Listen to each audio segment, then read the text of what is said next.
नमस्कार. आज आपण आमच्या घरी दररोज ज्या पद्धतीनं दह्याचं ताक करून आणि ताकापासून निघणारं लोणी, जी पारंपरिक पद्धत आहे, त्याला काही भागामध्ये अमृत पद्धत असं म्हणतात किंवा काही भागामध्ये पारंपरिक घुसळण पद्धतीनं काढलेलं ताक करत आहेस असं. पहिलं आमच्या लहानपणी तू या ठिकाणी हे जे हंडा आता स्टीलचा वापरत आहेस, स्टीलचा वापरण्याच्या ऐवजी पहिलं आमच्या लहानपणी बघ ते मातीचा मोठा डेरा होता. मग आता का डेरा वापरत नाही तू? डेरा आता आम्ही पुरी बी जरा करतात तर पटत आहे म्हणून ह्याच्यात करायला आम्ही हंड्यामध्ये. बर फुट. पण ते डेऱ्यात काढलेलं ताक चांगलं राहतंय का ह्याच्यात काढलेलं ताक चांगलं राहतंय? डेऱ्यात केलेलं चांगलं, म्हणजे ते थंड राहत थंड राहते. आणि लोणी जास्त येते आणि लवकर येत असं. आणि ह्याच्यामध्ये मग आता लोणी येण्याचा थोडा वेळ लागते का? वेळ लागते जरा. बर. आणि मग ह्याच्यात लोणी येण्यासाठी काय आहे? म्हणजे पाणी थंड पाणी टाकावं लागतं फ्रीज मधलं. थंड पाणी टाकायचं फ्रीज मधलं, म्हणजे त्यावेळेस मग ती लोणी येते.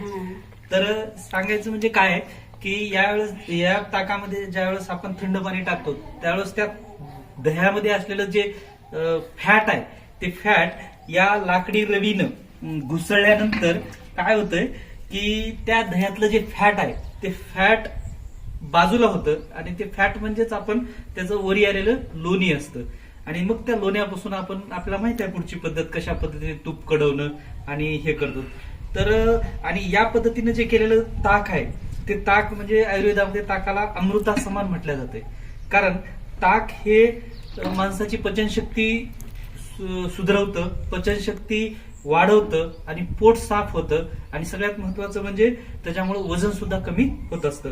आणि दुसरी गोष्ट, ही जे लाकूड आहे हे आपल्याला माहिती आहे उष्णतेचं दुर्वाहक आहे. तर त्या घुसळण्यामुळं जी उष्णता निर्माण झाली आहे ही लाकडी रवी ती उष्णता शोषून घेते. त्यामुळं ताकातले जे आयुर्वेदिक गुणधर्म आहेत की जास्त उष्णतेमुळे त्याच्यातले जे असणारे बॅक्टेरिया आहेत ते जे नष्ट होण्याची शक्यता असते, तर ती आजकाल या म्हणजे या लाकडी रवीमुळं ती जसे ना तसे ते गुणधर्म या ताकामध्ये राहतात. म्हणून लाकडी रवी पासून केलेलं जे ताक आहे ते अमृता समान म्हटलं जातं. आणि ह्याचं तूप कसं कडवतेस पुन्हा लोणी निघाल्यानंतर? लोणी ह्याच्या चुलीवर ठेवून. बर. ते तूप म्हणजे किती वेळ कडवते तू? ते आपल्याला करता येतं. बर. हे तूप झाल्यानंतर ते रवाळ येते का? रवाळ येते म्हणजे थंड झाल्यावर. आणि ते खालचं जे राहते बघ ते लहानपणी आम्हाला त्याच्यात भाकरी चुरून द्यायची ते खूप चवदार लागायचं. पानकड म्हणतात का त्याला? बर.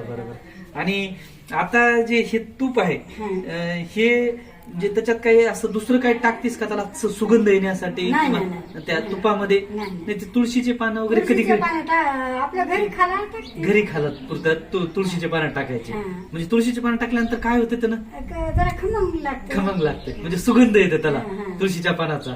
बरं. ठीक आहे, एवढी माहिती पुरेशी आहे. धन्यवाद.